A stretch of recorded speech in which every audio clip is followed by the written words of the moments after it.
The Arsenal of Freedom is one of those episodes that works, that I enjoy, but is worse the more you think about it. You know what I mean by that, right?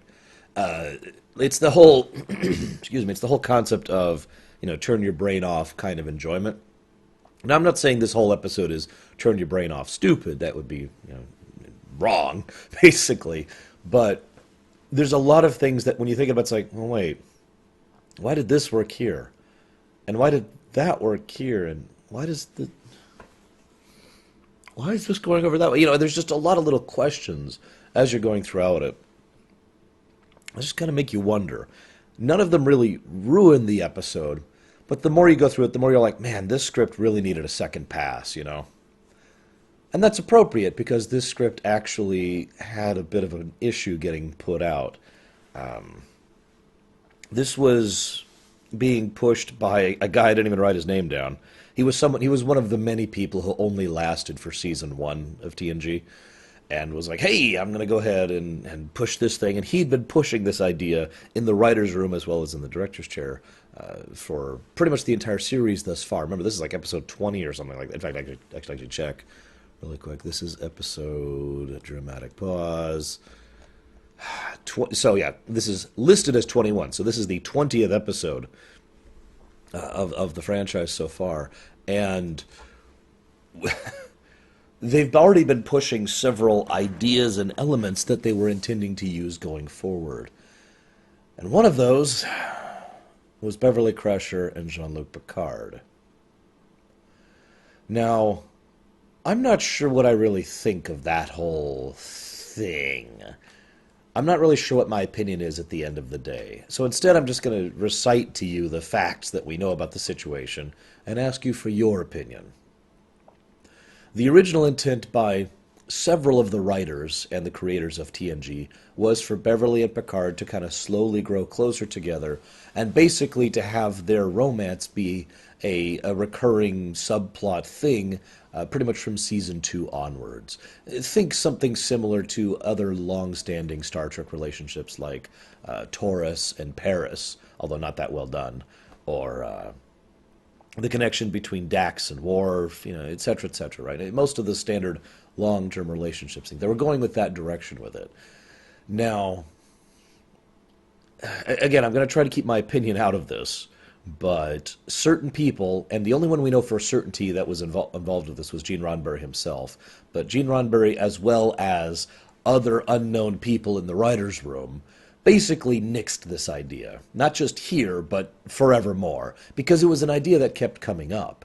In fact, it has been reported, although this is entering the realm of rumor, that Patrick Stewart himself actually posited the idea more than once of why hasn't Picard and Picard and Crusher shacked up yet? There's so much obvious connection there, obvious friendship. The two actors have great chemistry together. It seems like a perfect fit for that sort of thing from a purely neutral, technical perspective. So why haven't they done it? Now, I've done my research as best as I'm able to do on this. The only concrete answer we have is that the writers, which again involved Gene and an unknown number of other people, wanted Picard to not be connected to anyone so he could have romances of the week. So the idea of Beverly and Jean-Luc was nixed, especially after all the hinting that happened. And what's funny is the two will continue to have a lot of very close, intimate scenes throughout the entire rest of the series, actually. And we'll also have, and I don't just mean intimate in a romantic or in a sexual way. The two's friendship continues to grow and be strong throughout the entire series. And in fact, there's some really decent elements of how close these two people are. And they do utilize the charisma and, like I said earlier, chemistry of both actors very well. But as for actually stepping over the line into romance, they only really do that once in a future that they change. So, now I know books, etc., but let's just focus on the show for now. So, which leads me to the question, what do you think about that? Honest question. I'd love to hear your guys' thoughts on this, because I'm not sure what I think of that. On the one hand, romance for romance sake actually bugs me in fiction. It's one of the reasons I have that reputation for being anti-romance.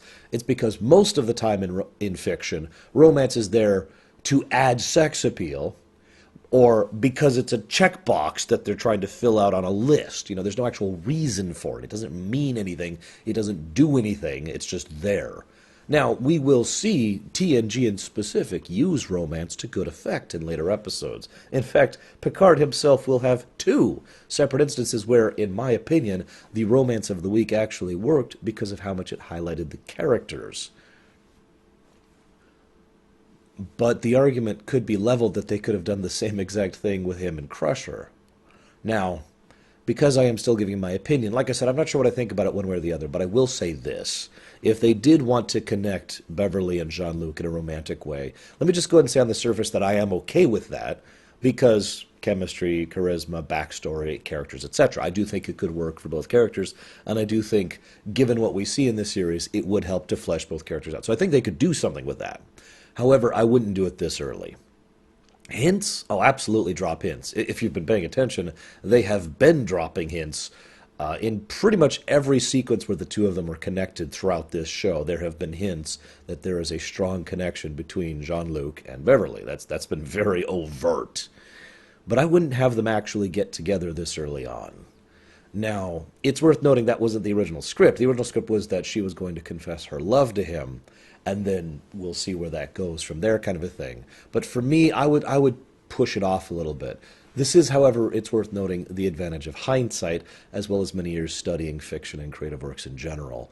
But I can't believe I keep using Voyager as an example for this, but it is a good example. I will once again point to the Tom Paris and B'Elanna Torres relationship. Remember, that built up for a long time, was a very strong recurring theme, and they made a point of establishing the friendship before they started really getting into the romance of it. And I think that's one of the reasons why it was such a strong build-up and such a strong and satisfying conclusion. They earned it, to use my own terminology. They worked for it and they earned that romance. And then they cleared their throat. I like that. The earning it, not the clearing the throat part.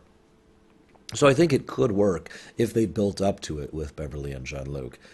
It also probably is understandable why Star Trek fans, and I've heard this in conventions, I've heard this from people many times, why several people have logically assumed that they were building up to one. Because if you pay attention, most of the signs I mentioned, the closer intimacy, strong friendship, good, dynamic character scenes between the two, are a recurring thing throughout most of the series. So a lot of fans, especially when the show was coming out, logically assumed they were doing exactly that they were doing this on purpose, deliberately to build into an eventual relationship between the two.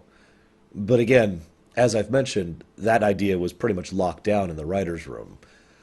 I will admit I have a theory, just a theory, thanks for watching, that, please don't sue me, that Rick Berman was involved in this. Not because I hate Rick Berman, but because, remember, Roddenberry has already, as of this point in the show, as the point we're at now, started to take a little bit more of a back seat. And this will continue to happen until he's basically not even involved in the show at all, sometime around season 3. I'll have to look up the exact episode, but it doesn't take long.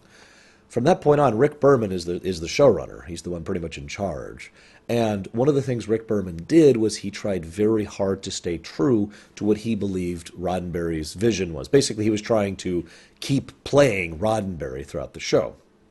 So in other words, I think that given the fact that Roddenberry was the most vocal antagonist, and the only one we could definitively nail down as the person who insisted that Beverly and Jean-Luc do not end up together, that Rick Berman would similarly take up that torch because Roddenberry had taken up that torch.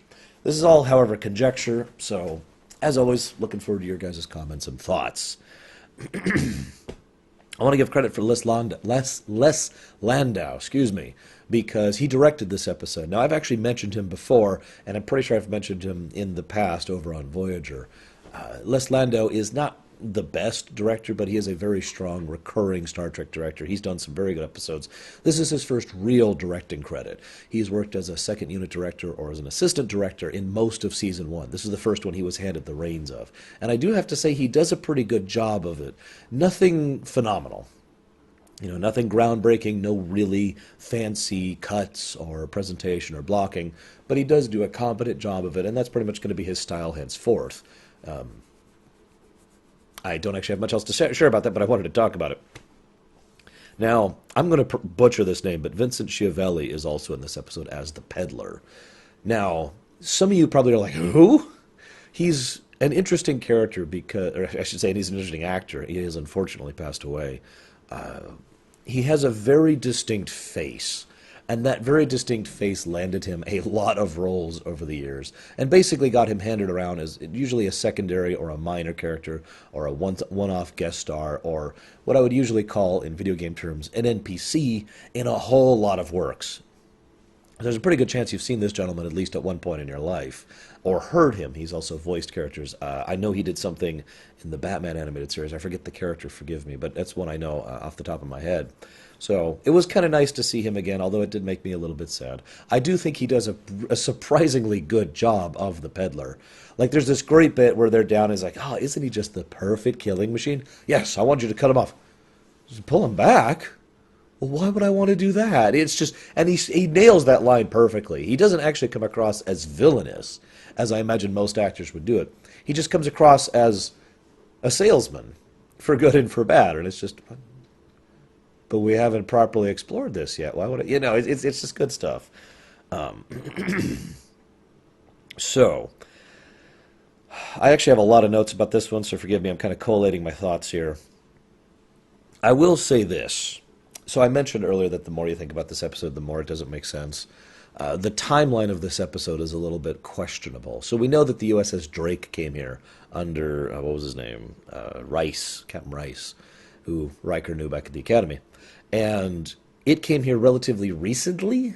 Now I have to add that with a question mark, because they don't really give a definitive timeline to that. But I mentioned that because it is implied, based on the way they're talking, that this happened pretty recently, and then the ship just wiped out, right? Now, the Rice was here specifically to investigate the sudden lack of communication from what was otherwise an interstellar species. And that's logical. These people, the Menons, or whatever, the Menosians, I guess, the arsenal of Freedomians, maybe? I don't know. These people obviously were a part of the intergalactic community. In fact, the original script had them selling weapons to the Romulans in previous thing. But regardless, these people are involved in the galactic community. And so when you have a planet basically just go off the map, you want to look into that. That makes sense. But I bring that up because that all implies, at least to me, that this happened recently and quickly. That when the weapons finally became too perfect, as Picard put it, and they killed themselves with their own perfect weapon, nuclear weapon analogy, blah, blah, blah, that it happened very quickly and very recently. The thing is, when they go down on the planet, there's plenty of foliage, which is already kind of questionable. They don't mention anything about signs of damage or ruins, and there are two distinct instances where they highlight the fact that the equipment is functional and yet at the same time dilapidated. There's a sequence where they have this giant cannon gun, and they have to pull all of this leaves and crap off of it. And that doesn't just happen overnight. And then when they fall into the cave, that's actually one of the control rooms for their people, which again, covered in moss and dirt and filth and all that, implying that this happened a while ago. This is not the first and only example of this script's inconsistencies. And to explain what I mean by that, this isn't bad writing. It just feels like this script really did need a second pass, like I said earlier, because this little stuff could be explained away fairly quickly and easily. And in fact, I imagine most of you are going to be like, oh, well, it was just this and this, or you're either thinking that in your head or typing it in your comment section. And I know there's ways to talk around a lot of the problems in this episode, but the episode doesn't, which is my point. Anyways. Moving on, let's also talk about the fact that Riker was offered the Drake. That is interesting to me for many reasons, not the least of which being the fact that Riker has only really had two particular character traits that could be really considered himself and not just an example of a bad script that doesn't know the character yet, that have been ascribed to him. One is his ambition, and the other is his specific ambition to captain a vessel. Now, the second one has been called out word for word more than once, actually, and the former has been consistent in almost every one of his portrayals where he's actually being a character, which admittedly is not that many, but point remaining. So I bring this up that Riker deliberately went out of his way to not gain captaincy, specifically to serve a tour of duty on the Enterprise. I don't think that's inconsistent, it's worth noting. I think it more shows that the fact that Riker's ambition outweighs his ambition to be a captain. Because, let's be 100% honest, doesn't actually take that much to be a captain in Starfleet. No offense. I mean, being the captain of the Enterprise, that takes a lot. I mean, Jean-Luc Picard has had a very storied, long, extensive career, even as a captain. It's worth noting. He has been a captain for, 23 years before he took the Enterprise? But being a captain of any old ship, that's a lot easier. So in my mind, this is just the way I think of this, Riker doesn't just want a ship. He wants the ship. He either wants the Enterprise itself or another top-of-the-line modern vessel, a Galaxy-class cruiser or something else that isn't even made yet. And he knows that serving a tour of duty as an XO on the flagship of the Federation is an excellent way to mainline that career path. But I digress. So they go down, small, mobile team. Okay, that's cool. And open comms. There's a couple of things that are surprisingly intelligent, and it makes me wonder why Starfleet stopped just doing these in the Enterprise, in the Voyager, and later TNG era. Open comms is such a obvious thing when going into a situation this dangerous. I'm surprised it's not standard operating procedure. It's also interesting that Yar specifically calls out a reason to have a small away team. In fact, I think this is one of the very few times I've ever heard a legitimate reason given for an away team that's 3 or 4 people. In this case, her statement is that she wants something small and mobile in order to be able to scout and look into the situation that is very dangerous and risky, which does make a degree of sense under certain circumstances. It doesn't quite explain why they send down Data, Riker, and Yar to be this party, but that's just Star Trek at this point. I think we just need to accept that somewhere along the lines. Now, then there's the scene with Rice. Now, I have to admit 2 things about this scene. First, it made me laugh. Even this time, even rewatching it. The lollipop gag is something that I find legitimately funny. And I remember when I was a kid watching this for the first time, that made me laugh so hard. It's a good ship, yeah. And it's not even too obvious, like a joke like that could be. It's just, oh yeah, it's the lollipop. And he plays it completely straight, which helps sell the joke. However, analysis mode, right? However, going through that with analysis mode really makes me question what the point of that scene is. Remember, the second thing we learn about that scene is that he's a fake. The first thing we learn is that that's Rice. Hey, Rice, what's going on? And then, within a few seconds, comm beeps, hey, that's not Rice. Okay. And then, a few more seconds later, Data comes by and says, in a very long and drawn-out way, that's not Rice. And Riker says, yeah, I know. So why have that scene exist at all? I know this sounds weird, but it serves no purpose because Riker doesn't do anything with it. He doesn't try to learn any information about who this is or why he is. In fact, if you're watching and listening to his dialogue, you'll notice that everything he says is done in a manner to try and prove that that's not really Rice. But he knows that. Twice, actually. And when he finally confronts him, he doesn't confront him over, aha, you're this, or you're just trying to get information. He just says, you're a phony, a big fat phony. It feels like a wasted moment because it could have shown us the tactical Riker, which we will see later in this show. The Riker who should have picked up on the fact that this isn't Rice. Again, I feel like a second pass with a few niggles could have really helped this. Let me give you just a direct example of what I'm talking about, because I don't like to criticize without giving alternative suggestions. So they're on open comms, right? So obviously they're scanning. So you can't get rid of that. But you could have it be like, Riker, we need to talk to you. And Riker says, one moment, Captain. In kind of a, this is important way. And show that Riker has already picked up on the fact that this is not Rice. Because let's be honest, Rice is acting nothing like a standard human being. I mean, it's really, really obvious. In fact, it's a little bit too obvious. I wouldn't change that, though. I would leave that as is. And have Riker just not, basically his quick snippet with Picard show that Riker has picked up on this. Have him play along for a bit, keep the lollipop gag in. That's good stuff. Then have Data come over, puzzled, and don't have Data say anything. I'll use my 3DS as a tricorder, right? Have Data just kind of like with this puzzled expression on his face as he looks at his tricorder, looks at Rice. Don't say anything. No need. We get it. And we have picked up on it already because of the way Riker's talking and the way Rice is acting. And change Riker's dialogue a bit around to try and have him basically counter-questioning. So every time he gives a false answer, like the lollipop thing, he says, oh, our max speed is warp 7. What about your max speed? Oh, our warp speed is warp 3. And basically try to pump this fake Rice for information on it, what exactly is happening, until finally probably have something like Data or Picard, someone jump in and say, sir, I don't understand. And that's when the mask is unveiled, so to speak. The hologram goes away, and then they have to shoot the thing. Just a little bit of a polish pass would have helped that scene tremendously. But it's not actually a bad scene. You see why I'm so conflicted about this episode? Anyways, so there's also a couple of bits of lines of dialogue which, again, feel like they were put in and then not really thought about. For example, there's this bit where Riker is put into the stasis field for future interrogation. Now, that makes perfect sense.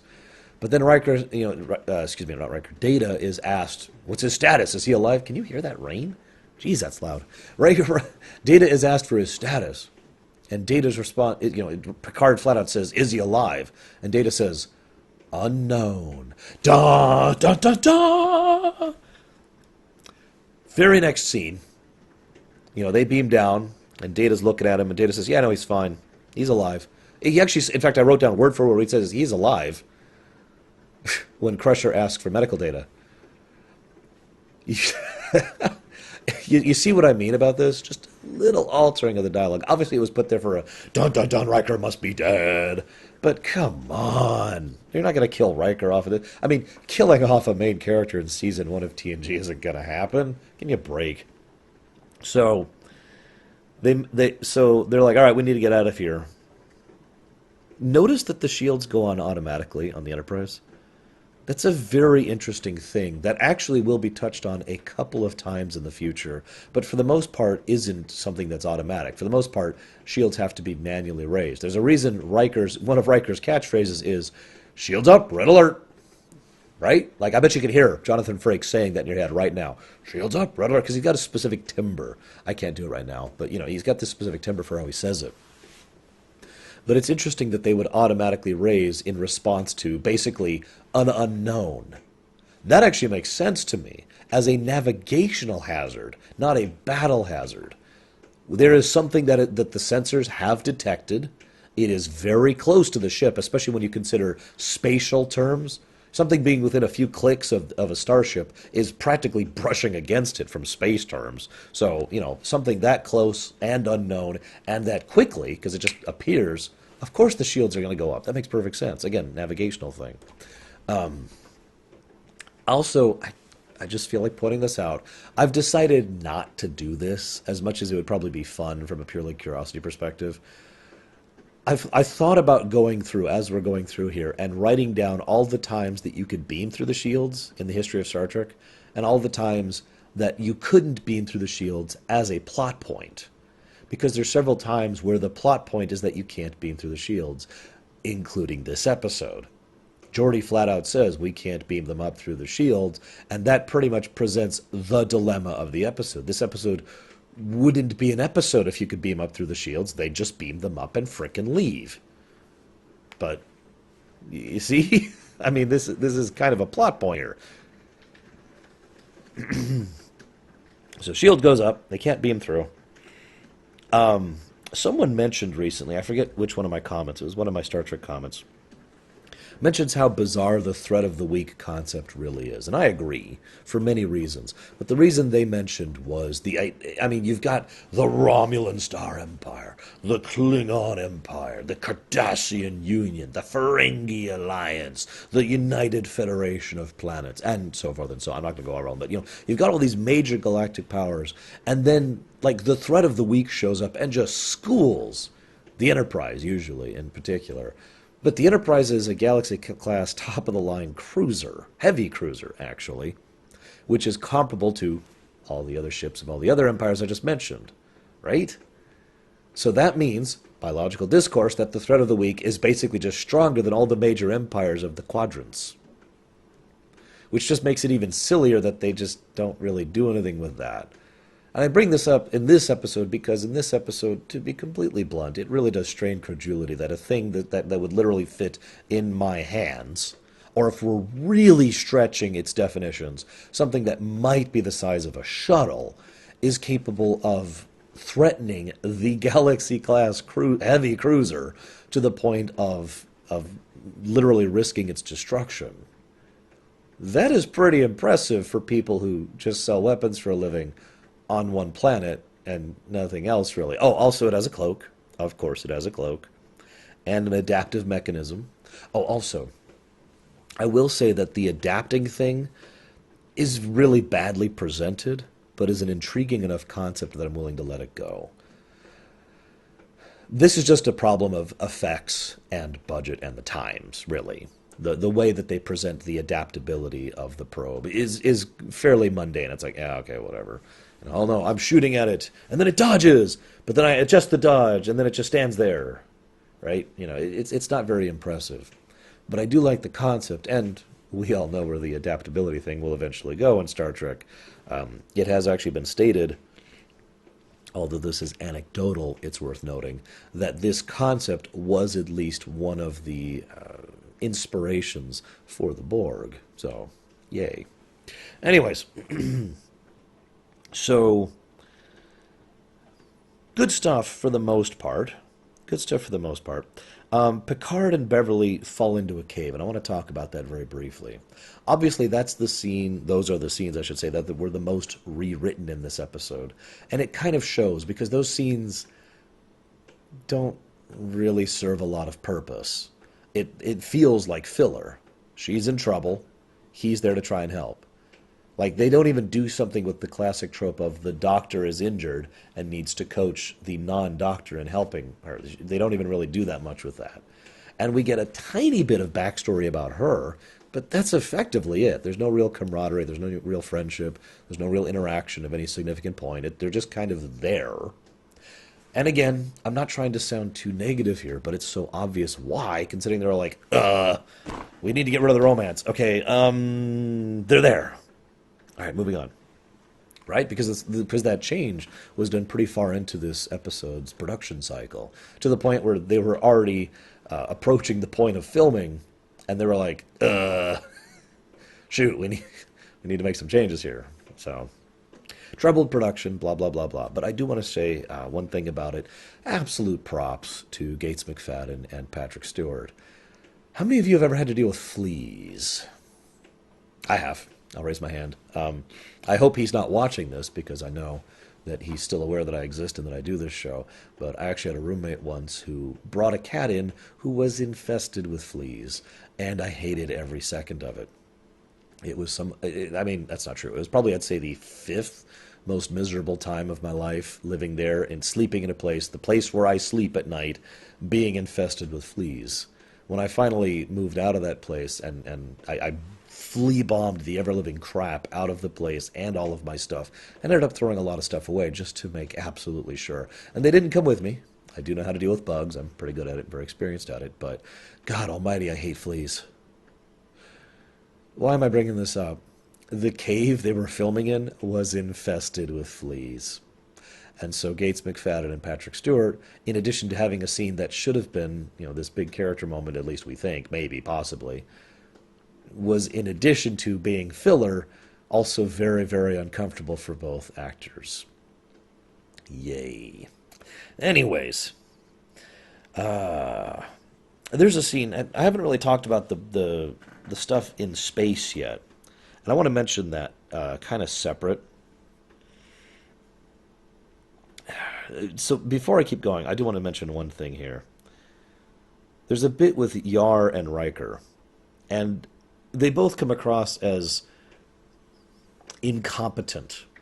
And I don't mean that to sound too negative, but considering the A plot or B plot or whatever you want to call it up on the ship, which is integrally tied into the A plot, so good A plot B plot formula in this episode, is all about being very creative under stress and not really being fully experienced, but being able to pull out a victory nonetheless. And that's pretty much the theme of everything that's going on at the Enterprise, which I'll talk about in a second.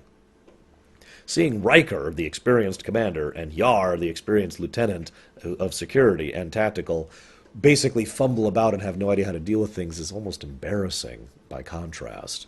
And there's even this little back and forth where Riker and Yar are discussing tactics with the final probe, and they basically come up with nothing. The best option they have is let's split up to buy time. And then that option is even shot down for no really explained reason, because buying for time is not an invalid strategy. Now, I know, armchair, tactician, blah, blah, blah. But my point is, again, even in the episode, people under the gun and under pressure manage to pull out a victory by outthinking their opponent. Yar and Riker do nothing. They basically argue with each other, and then Picard stumbles upon the solution by saying, oh, we want to buy it. Oh, before I get to that, really quick, though. I wrote it down. 11.75 meters is not a small drop. That is actually a very long drop. I have dropped just a little bit short of that in my real life once, back in a gym thing. I'm not going to bore you with it. It was a whole pseudo-Olympic thing we had going on in high school. But even that would have been, I guess, probably about another 3 or so meters above what I dropped. And what I dropped was scary as hell. So I'm not trying to say that it's not a big deal that he drops it. But you notice everyone's like, oh my God, Data, are you sure you could withstand this? You'd think Data would know by this point in his life, the limits of his physical capacity. And it's also worth noting that when he drops, he's fine. He doesn't even go clong and have to recover. He's just, hi, I'm here. I mention this in addition to the credulity problem because this is actually going to be a recurring theme throughout most of TNG, including the movies, actually. No, seriously, the writers cannot seem to decide exactly the limits of Data's capacities, toughness, strength, etc. And so it will be presented fairly inconsistently, or just up and down, or him slowly getting stronger throughout the course of the series, depending on who you ask and why. There's ways around that. Admittedly, I just thought I'd point it out because this is the first time it really comes up, unless you count him lifting Wesley earlier. Oh, very small point, by the way. I want to mention that I never really noticed before. When I guess the second or the third, I think it's the third probe, the second from the last probe shows up to go after Riker, Yar, and Data. This is before he drops down. As soon as they see it, Data's out in the open, Yar is going over the log, and Riker's going over the log. Data grabs Yar, throws her to safety, and then starts to fight the probe. I'd never noticed that before. Now, another little interesting thing is the fact that you might be like, well, of course he's throwing her to safety. It's the intelligent, smart thing to do. And I agree. But he doesn't do that to Riker, who, it's worth noting, is actually more exposed than Yar was, and could have used the help more than Yar did.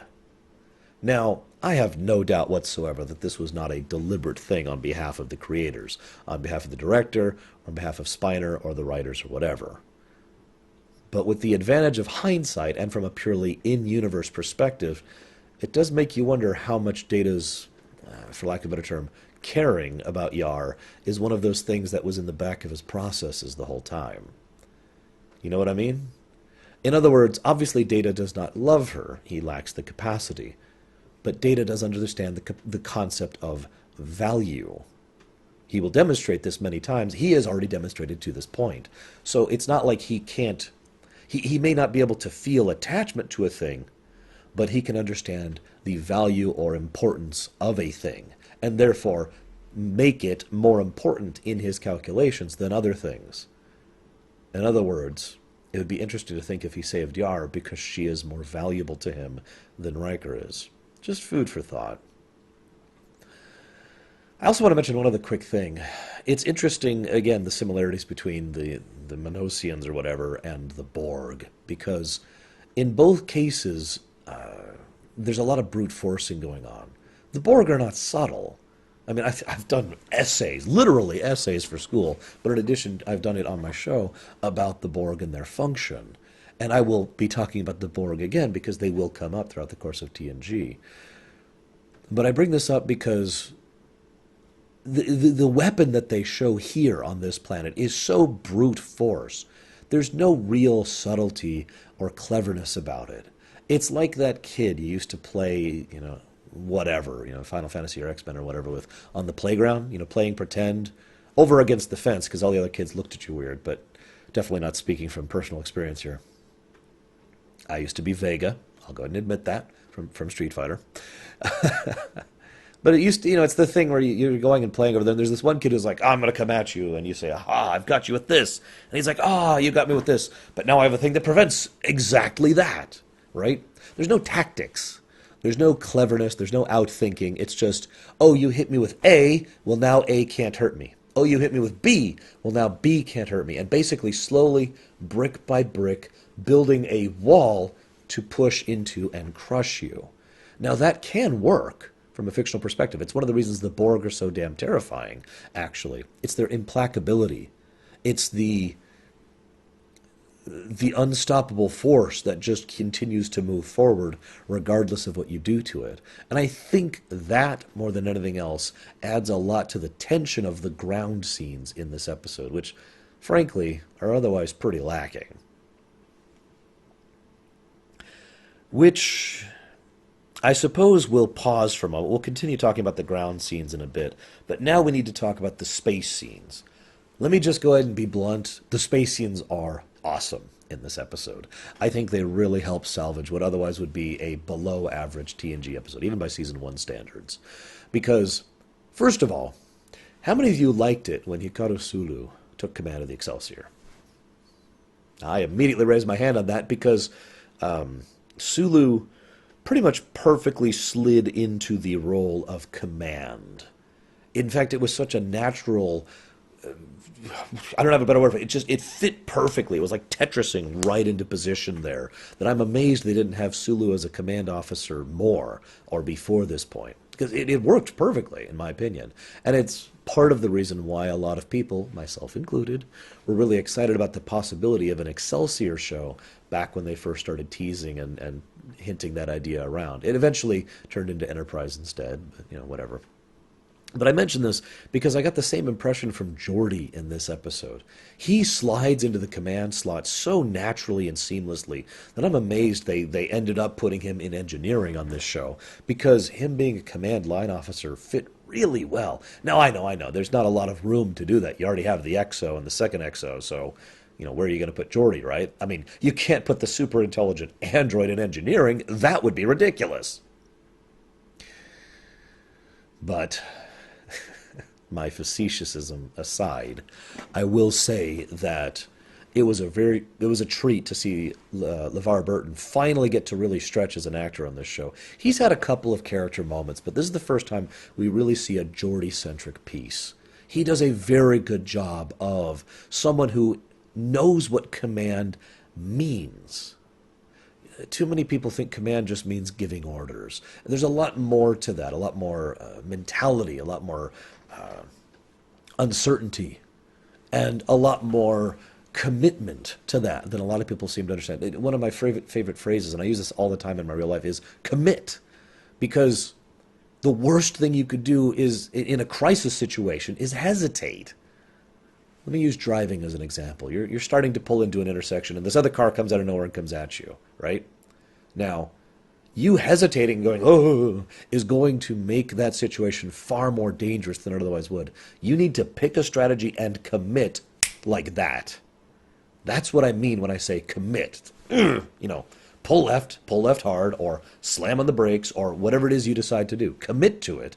Don't start a strategy and then hesitate. I have actually seen near wrecks and actual wrecks in real life because other drivers have not committed. Because they've been like, oh, and then the other driver read what they were starting to do, adapted, and then the first driver changed their mind and crash. This is especially true when you're in charge of a military situation. Now, I know, Starfleet military, blah, blah, blah, blah, blah. Obviously, I've given my opinion on this.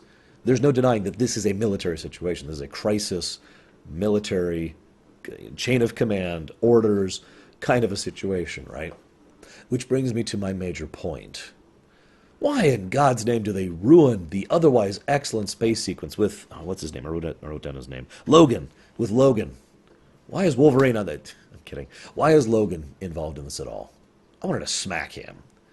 Like, okay, you've got an otherwise excellent piece with Geordi manning up, giving the right orders, encouraging his crew, helping out, making the right call, by the way, more than once.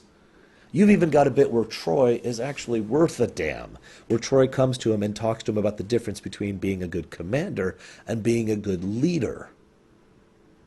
Oh my God, right? I think this is the first time Troy's done something useful in the history of the show so far. No offense. But then Logan comes up and says, I should be in command. And the best part is Logan is literally getting in the way of things functioning and moving properly. Ignoring the fact that he abandons main engineering, and he is mentioned to be the chief engineer in this episode. Was it what, our third chief engineer? He is... And I've heard everyone's explanation on that. It's just, come on. He abandons main engineering in a crisis situation to come up and say, no, I should be in charge. And he comes across as petty and petulant when he does it. Not completely. But the way he says it is just, it makes it so obvious to me, my opinion, that he is not doing this because he legitimately feels he would be a better commander, or that he legitimately feels Geordi is an incompetent commander. He does it because he's a lieutenant, and Geordi is not. And that's it. Why soil an otherwise fairly excellent sequence of events with this artificial bullcrap? I guess this is to show that Starfleet is filled with a bunch of morons? I suppose that's possible, in complete contrast with coming of age, which I just talked about. What's even best, I have a note here on my notes. I'm looking at it. It literally says, seriously, Logan, get back in engineering, you prat, is actually what my note says on my piece of paper here. And Geordi even acknowledges this. Logan says, I am more experienced and higher rank. And Geordi says, that's damn right, and I'm counting on that. You get down there and you do what you got to do. That's pretty much the exact correct response to that. Now, it is worth noting that I have actually debated this exact issue of this exact episode with people in the real-life United States military who are also Star Trek fans. Obviously, as I've mentioned before, I have a little bit of a military backing in my family, not in me. I've never been in the military. And I've had friends in the military as well. And the general consensus has always been basically leaning towards my side of the argument. While Geordi is technically outranked, he is a bridge officer who is a command line officer who was trusted with the situation and is not clinging to authority. Geordi is making the right calls. Now, if Geordi was in over his head or didn't know how to give the right orders or was otherwise basically someone who should not be in charge, then absolutely Logan should have made that call and said, get the hell off the bridge. But Geordi was doing none of those things, and Logan could tell that. In fact, there's a later bit which irritates the snot out of me, where Geordi leaves the planet, and Logan says, you're leaving them behind. And Geordi even goes like this. It's like, not now. And then Logan starts laying into him about leaving them behind. I'm sorry, what was your suggestion again, Logan? Something about leaving because we couldn't handle the energy strains, if I'm recalling correctly? You moron. He literally starts criticizing Geordi for no other reason than to criticize Geordi. And that, I think, and that's my biggest point of evidence for why this isn't about any actual chain of command or competency. This is about Logan wanting to show that his dick is bigger. Which, no. There's also a wonderful little tidbit, if I may, where Logan says to Geordi, and this is another one of those things I've missed every viewing up until this one. Logan says to Geordi, "You can't fight what you can't see." Then the moment he says that line, it cuts to LaForge, who, I mean, right? But the funny thing is, LeVar Burton actually raises an eyebrow, very subtly, just a little bit like, "Really, dude? Just, really? Okay." I like that. I'm pretty sure that was a deliberate, at least on LeVar's part, if not and part of the director. I kind of wish I could say more. So let's just talk a little bit more about the space stuff really quick. First of all, this kind of a situation is exactly why the saucer separation thing is actually a cool concept in lore. We're in a deadly situation. We need to stay behind and try to do what we can to fight this deadly situation. But taking everyone into battle on this is not really a great idea. So saucer go. The only downside is, of course, it should be more logical. Basically, there's some budget and production reasons why this doesn't happen every time the Enterprise goes into battle. Because you'll notice pretty much every battle scene from henceforth has the Enterprise with the saucer attached, because that is a much cheaper and easier model to film, basically. So I'm bringing this up because there's a little bit of inconsistency with that, because it does make perfect sense. The saucer section has the families and the more or less non-essential battle stuff. So, the more mall stuff tends to be up on the saucer section, and the more functional ship and battle stuff tends to be down on the battle section. There's a reason it's called the battle bridge, right? Sense make? So logically, the two should separate all the damn time. By all accounts, I've not been able to verify this 100%, but by all accounts, this was the original intention, that they did originally want to have regular saucer separations. In fact, it's probably one of the reasons why most of the times the saucer separation thing happens, it happens in Season 1 when they were still establishing these ideas. Shrug, I just wanted to comment on that really quick. So Geordi goes back, and this is where things piss me off a little bit. Because down on the planet, Picard figures out the solution, which is to say, we buy it! And then it's over. That's it, he wins. The jamming goes away. The signal blocking goes away. Yar and Riker are saved. That was it. Maybe I'm a moron, but first of all, that's bad. I mean, from a pure writing perspective, that is not a satisfying conclusion to a threat, especially since it didn't really involve any thought. That wasn't Picard really thinking his way around the situation. If you'll notice, he didn't suggest that idea. The frickin' Peddler did. Picard was like, "Oh, God, yes, we're done, please." And the guy's like, "Oh, so you want to buy it?" And with that prompting, Picard picks up on it. Now, yes, I understand they don't understand trade because they're morons. I get that concept. Look, getting rid of money is one thing, but trade is a fairly basic concept. Come on. So, okay, so he doesn't understand the concept of an economic purchase or currency, even though they've just talked about how these people were arms dealers for wars. So for some reason, it never occurred to him to just say, "Yes, I'll take 50 or whatever in order to deal with this situation. I can at least accept that, even though it is still, well, you know what? No, I take that back. I'm not going to be that generous. I can't accept that. Between Riker, Yar, Data, Picard, and Crusher, all fairly intelligent and competent people, none of them had the idea of just say we'll buy them. Remember, they knew this was a demonstration. I shouldn't say that. It was hinted that this was a demonstration at the beginning of the episode, and then after the guy shows up, they know for a fact that it's a demonstration. So, nobody?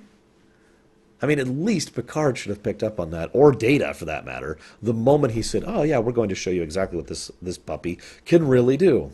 "Oh, of course, you've done an excellent demonstration. I'll take 15. That's such a classic Star Trek move, too, to be able to think around the thing. Right? And it's even more jarring because that's exactly what Geordi does. Credit to the episode, credit to Season 1 of TNG, but they don't technobabble this solution. Geordi does the very risky and dangerous maneuver of going into atmosphere, knowing that the probe and its short-range weapons, because it's been short-range this whole time, will have to follow. and that turbulence and distortion will give it away regardless of its cloak. They can target it and fire. That's brilliant. That's outthinking your opponent. That's great. Why didn't Picard do something like that? And I really hate to continue this. Like I said, I don't want to nitpick this episode too much, but I have two final nitpicks. The first is, within seconds of destroying the thing, Geordi says, "Shields down." You guys are still in atmosphere, right? Losing deflectors actively? Maybe you want to get up a little bit. I know. That's definitely a nitpick. You know what isn't a nitpick? Picard says we'll buy it, and then the one probe goes away. Why is the probe still attacking the Enterprise? I have heard Star Trek fans for many years try to worm a way around this to give a proper explanation. I've never heard one that I find satisfying. If you guys have one, please, by all means, share. Because this doesn't make any goddamn sense to me at all. Like, the moment he says, "Oh, yes, I'm one, pull it off," the guy says, "Done," and the probe that's hunting Yar and Riker vanishes. So you can't tell me it couldn't have done that up in space. Oh, and it's also worth noting that the one up in space never did the adapting, evolving thing that was always on the ground. They only ever fight the one up in space, which just has a cloak, super mega power, and lots of maneuverability, so whatever. Now, the funny thing is, this would be very easy to fix. Very easy. All you'd have to do is rearrange some scenes. Again, a second pass on the script. Make it so that Picard is down there. I've already given my complaints about the Picard solution, so let's just say that's fixed. But move that after Geordi's solution.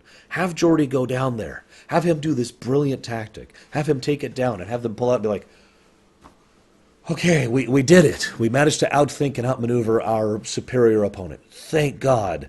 And then have them be like, "All right, now what are we going to do?" And then you could even have the ramping up tension of, "Sir, we're detecting another probe being launched," or something. Because remember, that's what it's supposed to do, right? Each one's supposed to get better. So, oh God, we just barely defeated that one. What are we going to do about the next one? Cut down to the planet. Picard figures out the solution. Both probes go away. Okay. That way you could still have that victory and not have it be just kind of a, "Why is this still here?" kind of a situation. Like I said, just shoving that scene over would have helped so much. Pretty sure that's all I have to say. Except for one last thing. I like this episode. I do. Legitimately, despite its significant issues and the fact that it really needed some additional help on the script. But what the hell is with the coda of this episode? Like, I feel like Les Landau just basically looked at the two extras. I can't think of their name. They actually have names. But, the two people with Geordi and said, "I want you to grin as much as possible for every second you're on camera for the coda. Sir, warp speed locked in and ready to go. Okay, we're going to..." It just felt like what they were trying to go for was the relief these people felt at having managed this incredibly difficult task while being, junior crewmen. But instead they come off as just grinning idiots. It doesn't work for me. And as ever, because I like to give actual ideas rather than just criticism, what I would have had them do is I would have had body posture be completely different. I can't do it properly because of my green screen setup. But have them yes, sir, laying in a course for the saucer section. You're just sounding a little bit winded, and clearly relieved, like, "Yes, sir, of course. There we go. Engaging, sir." Something like that rather than locking in. I don't know. That's all I've got for this one. I talked a long time about this one. Wow, I apologize, guys. I hope you've enjoyed my diatribe. I will be seeing you guys next time.